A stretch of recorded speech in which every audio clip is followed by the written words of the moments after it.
Please stand for the Pledge of Allegiance. I pledge allegiance to the flag of the United States of America and to the republic for which it stands, one nation, under God, indivisible, with liberty and justice for all. All right, well, thank you for coming and those watching. Mayor's report. You know, it was a beautiful week, and I hope you all had a chance to get out and enjoy some of the many events that were going on in Herman this past weekend. I mean, there was a lot going on. You know, there was the quilt show, the car show on Saturday, the barrel bash at Copper Mule, the Herman Farm Festival, the Pilot Grove concert Saturday evening.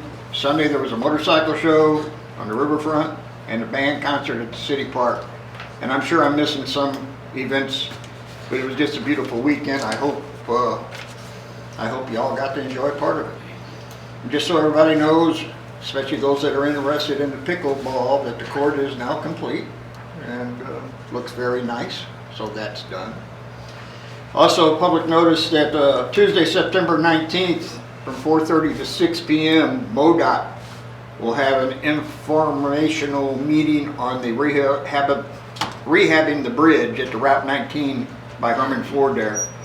It's going to be held here at the City Hall, and it's just going to be an open meeting where you come in and ask them questions and so forth. It's not a formal where they're going to make a presentation or anything. So everyone that has any questions to that, you're more than welcome to come and do that. Then, today is September 11th, our Patriot Day. 22 years ago, the unthinkable happened with the attack on our homeland. This day has a special meaning to me. Being a retired firefighter, firefighters have a tight bond. And on that day, I lost 343 of my brothers, and many more since then from illnesses from that day. There are also several police officers, medics, and of course all the civilians that perished that day. Not only there, but at the other locations. I would just like to take a few seconds of silence for those lost on that tragic day.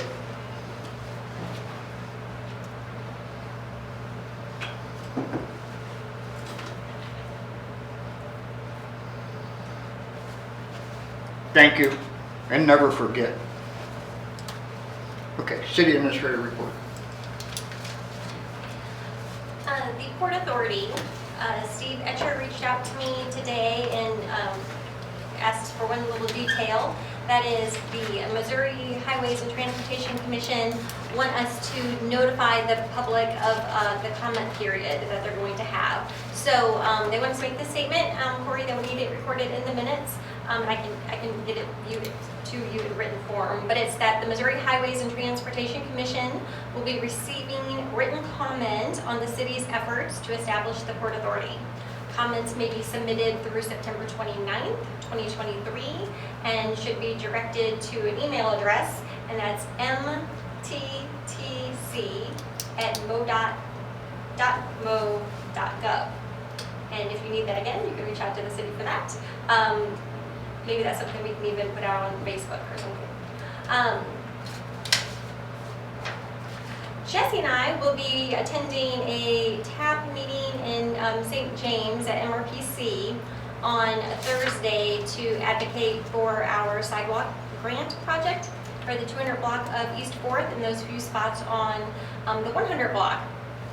They give us 5 minutes to make a presentation, and so we're going to go down there in person for that. I need to bring you all up to speed on the dispatching situation. So you're well aware that our staffing issues will be down to 2 dispatchers come November 30th. And we will be relying on 911 Central to cover shifts for us.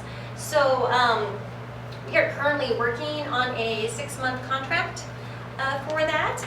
And we're working out some details. They've been very easy to work with thus far, and we hope to have that contract for you at the next board meeting.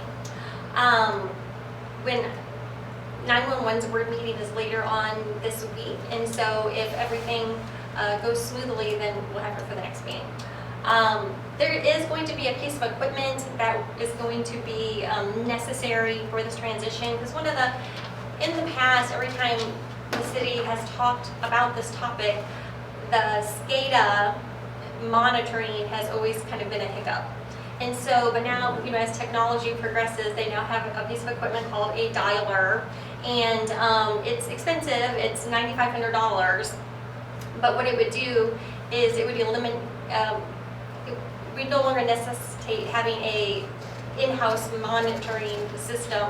It can be done remotely. So this dialer, you can program it with phone numbers for the electric department, the water, the sewer departments. And so depending on what alarm is going off, it will call those numbers directly. And then the staff in those departments would have access to this SCADA system through an app on their phone.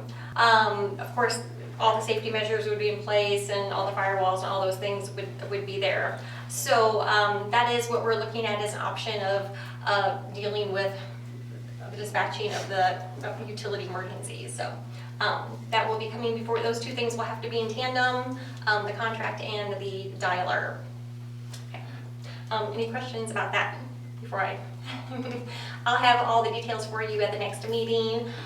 We're looking at, I don't want to say too much because the 911 board hasn't approved it yet, but we're looking at 12-hour shifts, 7 days a week. That hopefully that'll be how that happens. So just 911 Central would literally be covering 50% of the time for us for a 6-month contract. Okay, the other thing I wanted to mention is I got a call from Tri-County Trucking.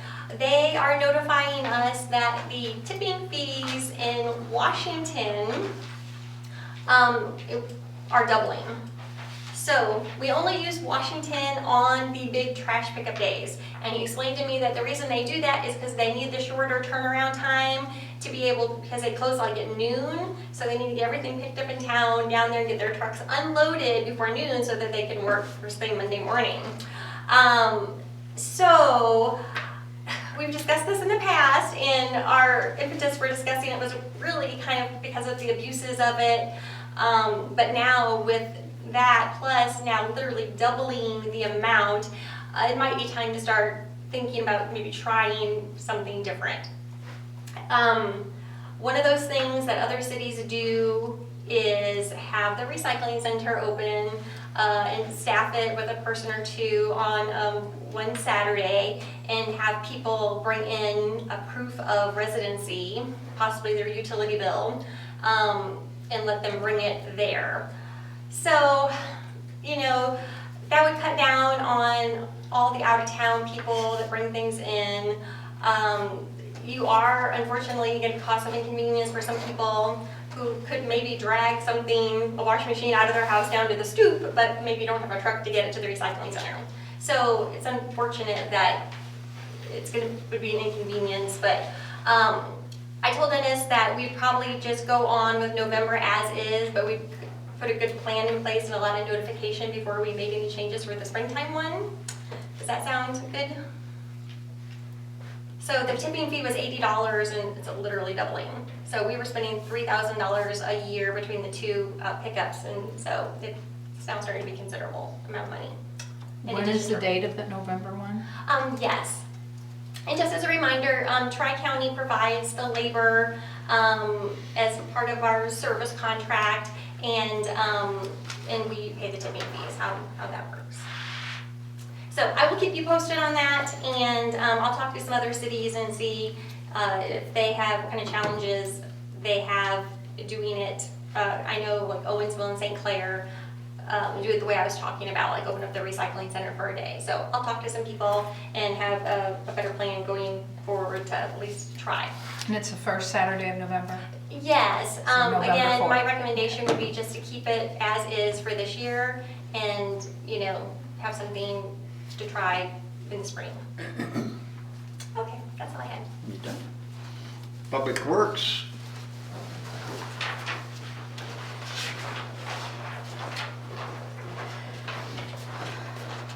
The electric department has been working on several pole replacements on the east side of town.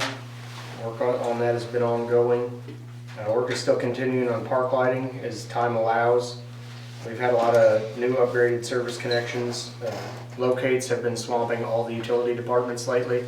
So if you guys have anybody calling in work orders and they're not getting to them as quick as normal, that's why. We've only got 2 business days to turn around on these locates, and we're being swamped with this Brightspeed job. I saw some of these 16 came in last week one day, and that's for every department. So it takes a lot of time to do all that. The gas has been doing some checking on corrosion readings.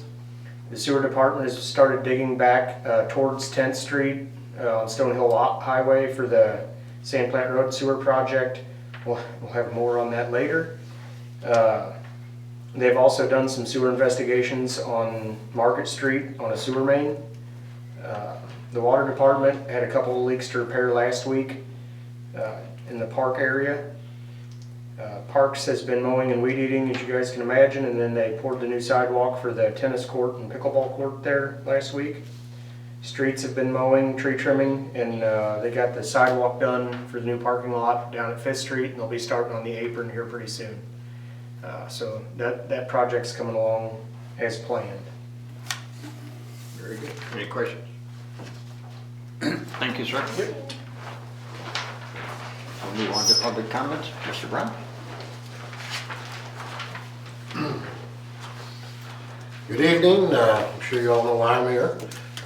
This morning I brought in a case file of St. Joseph versus Preferred Family Health Care. Did they get a copy of this? Did everybody get a copy of this today?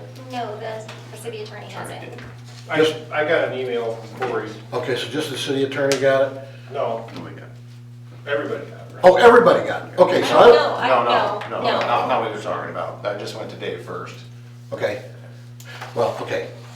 So I'll hand these out real quick. I don't want to take a lot of time. I know I don't have a lot of time. But I'm hoping this case will kind of settle the issue for us. I knocked that over last time I was doing this. This case addresses exactly what we're talking about up on Stonehill Highway as far as Learn to Live, leasing that building and running that type of, I call it a business out of there. If you'll turn to page 2 real quickly, I've highlighted in yellow the things that I just want to talk about. And basically in the first column, the person with a company like Learn to Live is the appellant.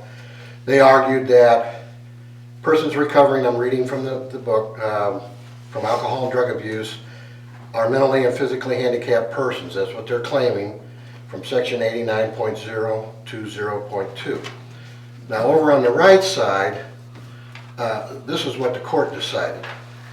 And it states, the language of 89.020.2 is plain and unambiguous. By its terms, it addresses homes where unrelated physically or mentally handicapped persons reside, but not persons suffering from alcohol or drug abuse. In their plain meanings, these terms address different populations. If the legislature had wished to include individuals suffering from alcohol or drug abuse within the terms of sections 89.020, it could have done so. Subsequently, the court ruled that, the trial court did not err by ruling that section 89.020 did not require the city to allow up to 8 non-related individuals recovering from alcohol or drug abuse to live in a single residence in an R1A single-family district. So the court says, no, you don't have to let these people do that. That's not what section 89.020 states. Now, if you go to page 4, just real quickly, the court noted, it's long been recognized that local governments have broad power in zoning. Down at the bottom on the left, it says, furthermore, a group home accommodating up to 8 residents as proposed by the appellants is allowed in other zoning districts within the city, including R4, in our area it's R3, residential, and other districts combining residential, business, and commercial uses. The record does not show these accommodations to be unreasonable. This is a point I brought up before. We have an R3 zone. This type of place is allowed to conduct that business there. So we are giving them an option to do what they want to do. We're reasonable. And then the last page, it just says zoning ordinances designating residential districts and defining a family unit deal with economic and social legislation, not with the fundamental interest or a suspect classification, so that the test of constitutionality of such an ordinance is whether the ordinance is reasonable and not arbitrary. Furthermore, city government has a legitimate concern in laying out guidelines for land use addressed for family needs. So the court is ruling that you all have a lot of power to zone and do your ordinances the way you want. And in this particular case, and this was a Missouri Court of Appeals Western District, and of course they addressed the ADA and the national laws also in here. They're saying that our district you can not allow that type of business to be there in your zones. So I just want to throw that out there. You guys can read this at your leisure, but I hope that settles this case once and for all.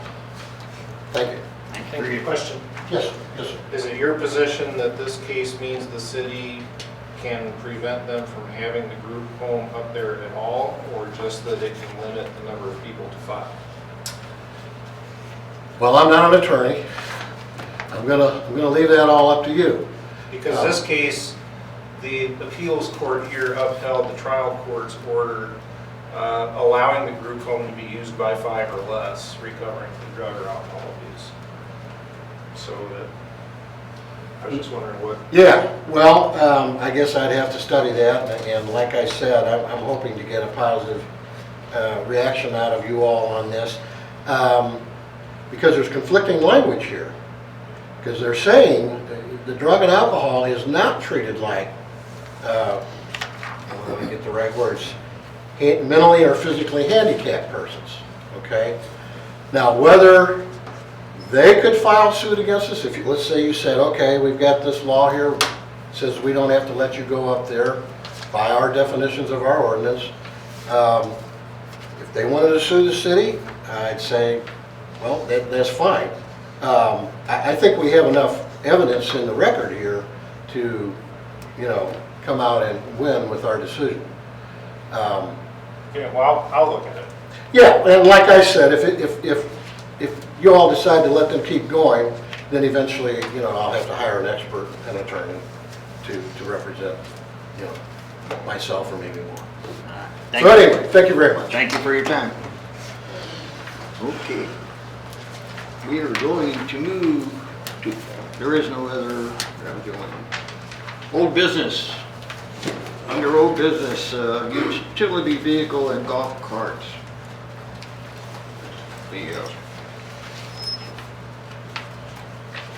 We'll let the chief talk to us about that.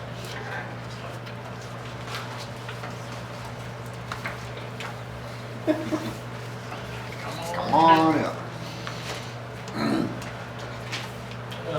You have questions for me, or, like I said, I contacted the chief of Washington, he hasn't gotten back to me yet, but I was looking at the other city ordinances about it, and I know smaller towns have it. My only concern with us approving something like that is just safety. This community, parking is terrible anyway. So having those around the city streets, or people trying to park and they go out to eat or something, and where they're going to park at, we just had to put a new lot in on Fifth Street for parking. There's been people riding around with coolers with alcohol in them, and people have been wrecks in these things. Safety issues, I just don't think this is what these are for. They need to be utilized on farms, or people out hunting or camping and using those things, but on city streets, it just adds more liability for the city and things we don't stop.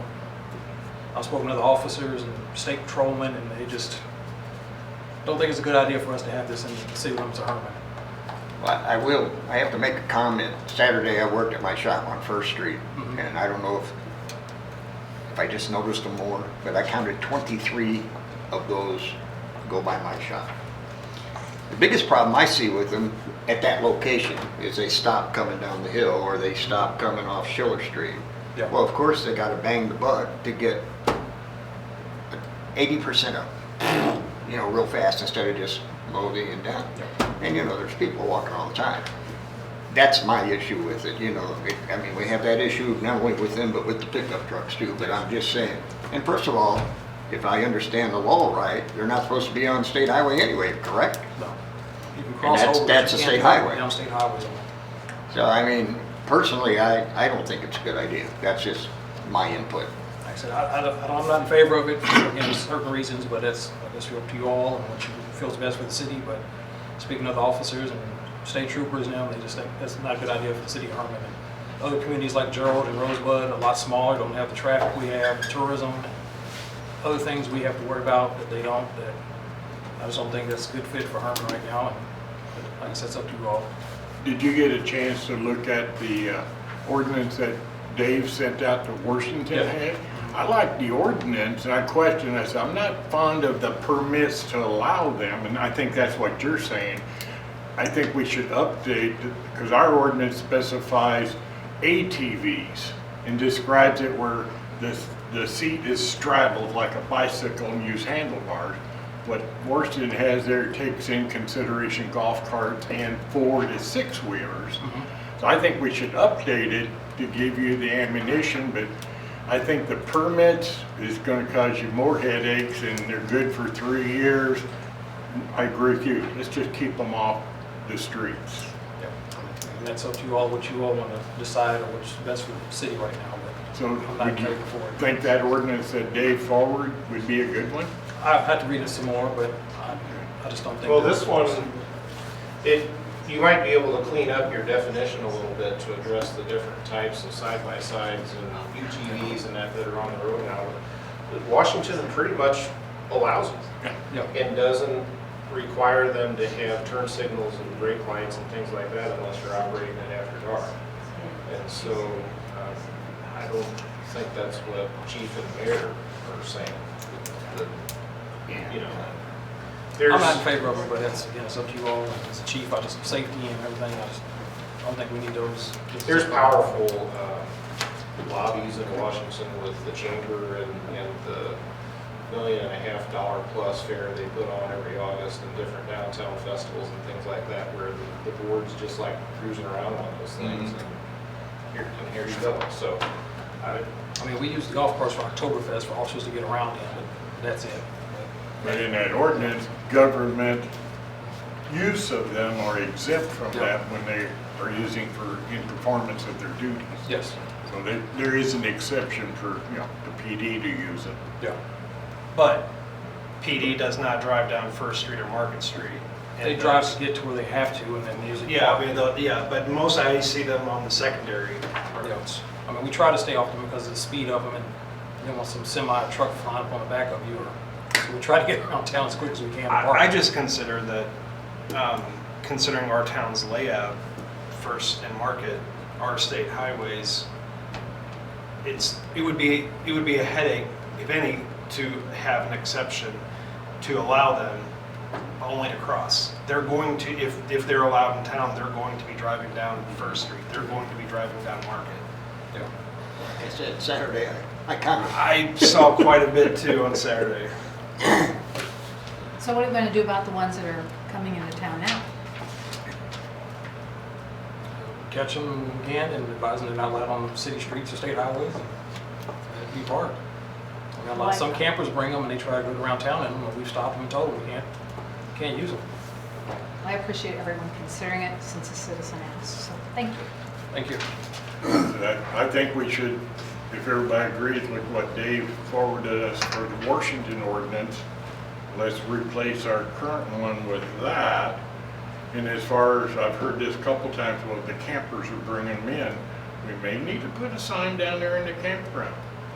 ATVs, UTVs are prohibited. but Washington allows it. Well, we could take that, no, it doesn't, unless you got a permit inspected by the chief, then the permit's good for 3 years. Other than that, they don't allow them on the street. Is that right, Dave? no, they do. Oh, they do? Utility vehicles, off-highway vehicles, golf carts operated for agricultural purposes, quote unquote, or industrial on-premises purposes between sunrise and sunset, unless, and then they can do it during dark hours if they have headlights, taillights, brake lights, and turn signals.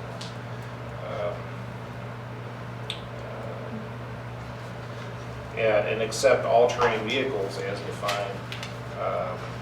defined differently than utility vehicles.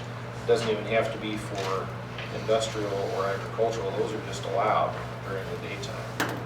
But what we might be able to do, and I didn't really look at this yet, is look at our definitions. If our code prohibits them or limits them, expand the definition a little bit to include the all-terrain vehicles and the recreational vehicles and the golf carts. They've got 4 or 5 different classes of vehicles that they're talking about here. So I mean, I can I think understand, it's worthwhile maybe looking at that. I can understand why Washington would want to, pretty much like you say, the fair, when they do the fair, that's a big operation, so those people are all over the place. But Especially downtown. yeah, I don't know. So, do we want him to come up with a ordinance for us to look at, maybe? A revision? That's, The definition part especially, how about that? Definition and to disallow operation within the city of Herman. and then we can look at it from that point and move forward. Okay? Any other discussion on that? Any other old business?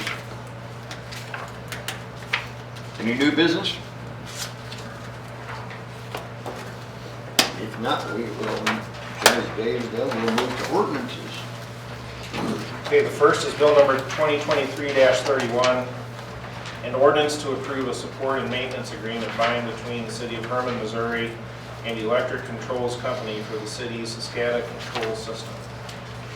Okay, so this is not to be confused with what I was just talking about in my report. This is our regular annual maintenance for the SCADA system itself. Next week we'll be potentially asking you to approve a purchase for the SCADA dialer. Everybody understand that? This is for the service contract of the equipment we already have on hand. Yes, sir. Yes, sir. Do you have a motion to approve? I'll move to approve bill number 2023-31. Motion's been made, do I have a second? Second. Motion made and second, all in favor? Aye. Aye. Any opposed? So carried. We need to read that the second time. Bill number 2023-31 for second reading, an ordinance to approve a support and maintenance agreement by and between the city of Herman, Missouri and Electric Controls Company for the city's SCADA control system. Do I have a motion to approve second reading? Move 2023-31, second read. Motion's made, do I have a second? I'll second. Motion made and second, all in favor, aye? Aye. Any opposed? So carried. Next, for first reading, bill number 2023-32, an ordinance to approve a contract by and between the city of Herman, Missouri and Corrective Asphalt Materials LLC for a CFR restorative seal project. Y'all understand what this is, what we do every year? It's like chip and seal or Seal, whatever. sealing. Do I have a motion to approve?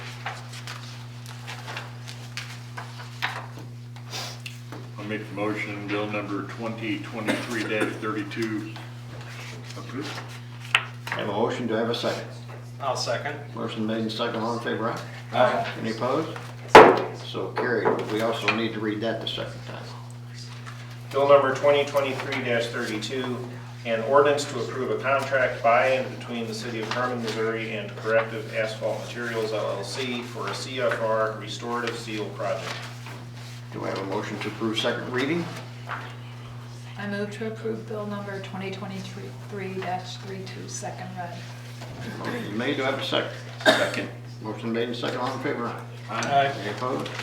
So carried. Next, for first reading, bill number 2023-33, an ordinance to revoke Article 2 of Chapter 135 of the Herman Municipal Code and to substitute in lieu thereof a new Article 2 titled Drug and Alcohol-Free Workplace Policy. So I think Corey might have sent a memo or something, or maybe not, but this is just for the PSC for our gas audit. They wanted us to just put, it's literally just a couple sentences, right, Corey, on what page? Yes. It's on pages 14 and 15.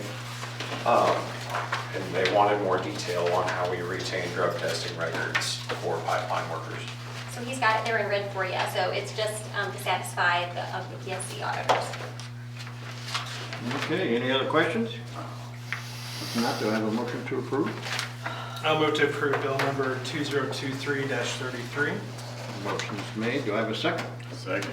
Motion made and second, all in favor, aye. Aye. Any opposed? So carried. We will move on to motions. Do I have a motion to approve our minutes from the last meeting? I move to approve the minutes from August 28th, 2023. Motion is made, do I have a second? Second. Motion made and second, all in favor, aye. Aye. Any opposed? So carried. I have a motion to pay the bills. I move that we pay the bills. Motion's made, do I have a second? Second. Motion made and second, all in favor, aye. Aye. Any opposed? Yes, carried. Did that one. Appointments to the airport board. David Bishop, Stephen Parker, James Boothie, and Tim McMahon. Have a motion to approve them. Move to approve. Motion is made, do I have a second? I'll second. Motion made and second, all in favor, aye. Aye. Any opposed? So carried. Approve the bid for the rock trenching from Kolbe Grading for $58,630. Do kind of have a question on that. I know we're in the middle of the project and we have to try to get it done.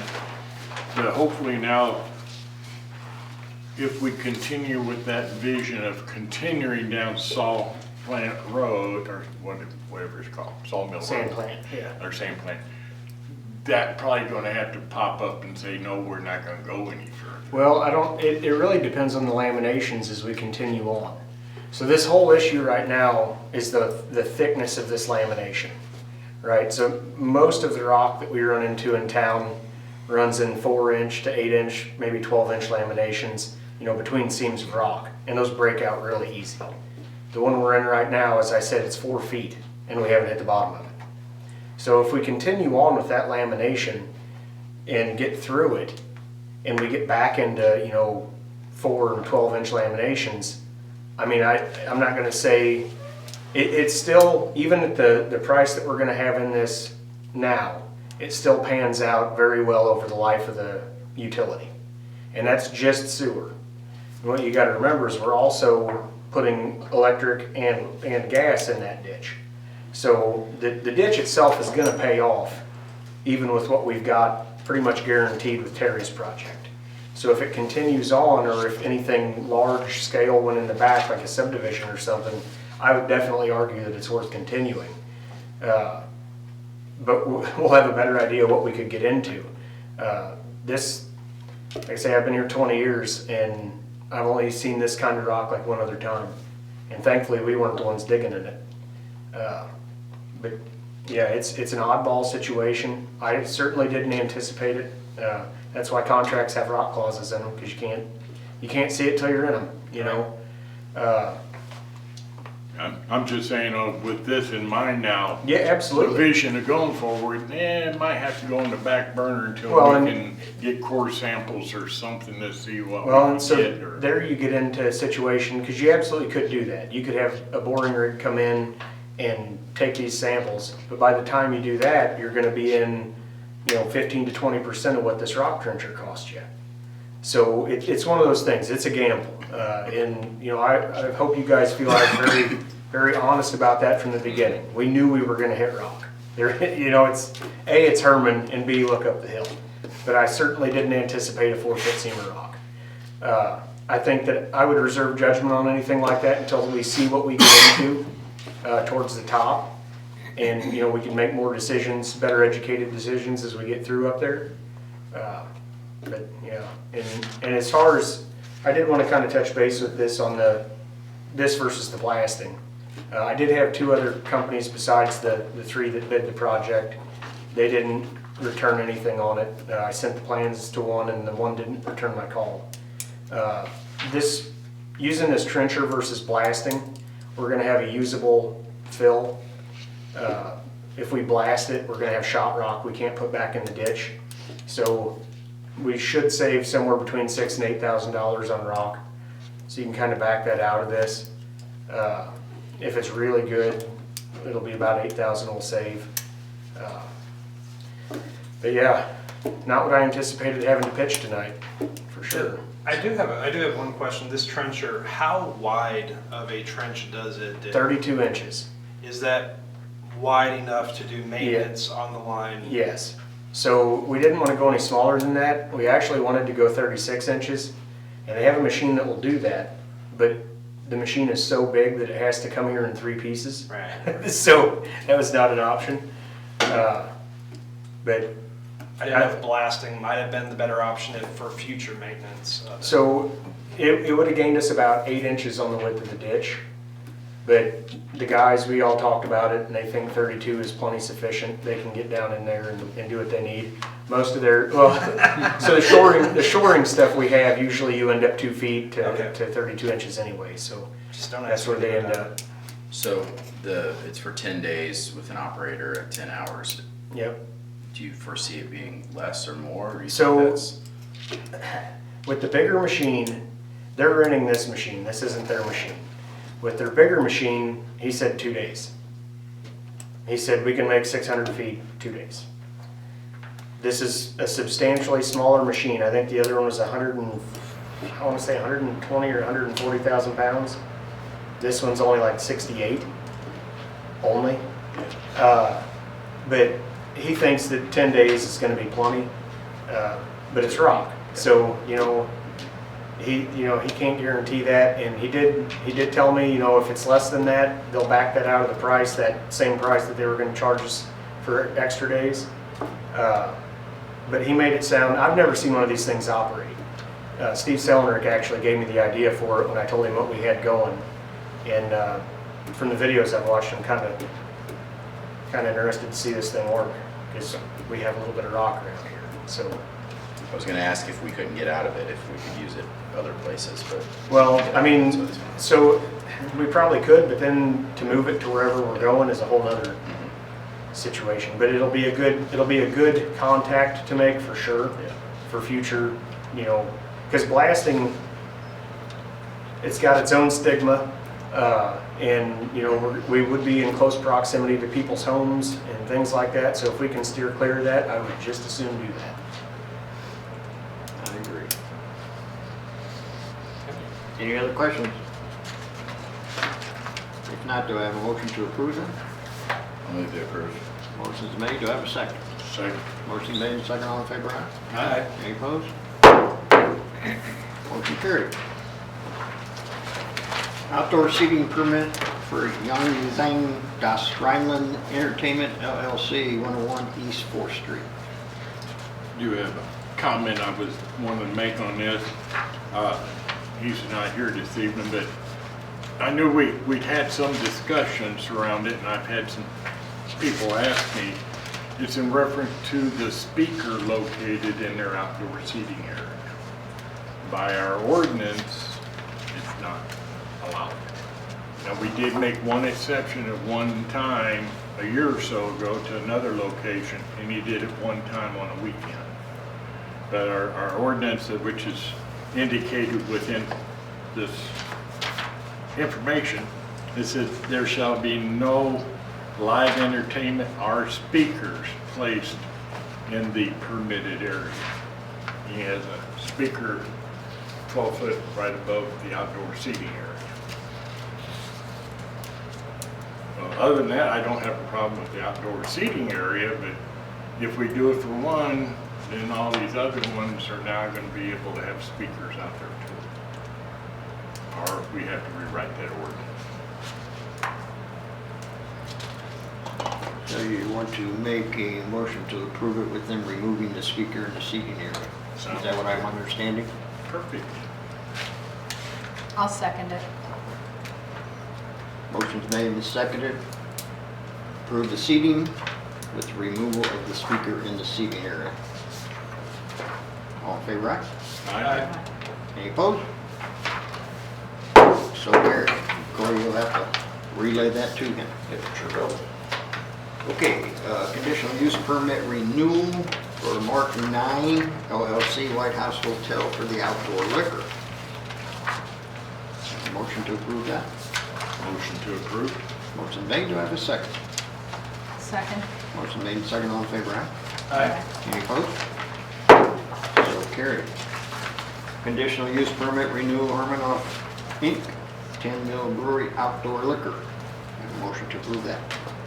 I'll move to approve. Do I have a second? I'll second. Motion made, second, all in favor, aye? Aye. Any opposed? I abstain. So carried. Caterers permit, Myrtle's Distilled Spirits LLC for the Smoke Fest 2023 at the Amphitheater, September 16th, 2023. A motion to approve that. Move to approve. Motion made, do I have a second? Second. Favor, say aye. Aye. I hit my thing too early, sorry. Okay, now we're approved. Carried away, excuse me. Caterers permit, CRS Distilling LLC, Smokefest 2023 for the Amphitheater, September 16, 2023. I move to approve. Motion made, do I have a second? Second. All in favor, aye? Aye. Any opposed?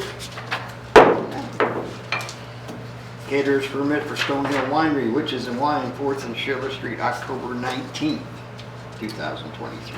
I move to approve. Motion made, do I have a second? Second. Motion made, second, all in favor, aye? Aye. Any opposed? So carried. Caterers permit Lionheart Whiskey Backyard Chili Cook-Off, backyard of 215 Schiller Street, November 5th, 2023. Motion to approve? Is that enclosed back there? No, it's just their backyard area. Are they gonna close it if they're selling drinks? They'll have to. I'll approve it if they enclose for the drinks. Motion's made, do I have a second? I'll second that. Motion made, second, all in favor, aye? Aye. Any opposed? So carried. Caterers permit for Blacksmith Distillery Smokefest 2023, the Amphitheater, September 16th, 2023. Move to approve. Motion made, do I have a second? Second. Motion made and second, all in favor, aye? Aye. Any opposed? So carried. Caterers permit for Fernwood Distilling Company Herman Harvest Festival Amphitheater, September 30th, 2023. I move to approve. Motion made, do I have a second? Second. Motion made and second, all in favor, aye? Aye. Any opposed? So carried. Caterers permit for Wood Hat Spirits Smokefest 2023, the Amphitheater, September 16th, 2023. Move to approve. I have a motion to approve, do I have a second? Second. Made and second, all in favor, aye? Aye. Any opposed? So carried. We have a couple of late ones here. The Burnt Barrel for the Smoke Fest, the Amphitheater, September 16th, 2023. Have a motion to approve that one. I'll move to approve. Motion made, do I have a second? Second. Motion made and second, all in favor, aye? Aye. Any opposed? So carried. We also have another caterer's permit for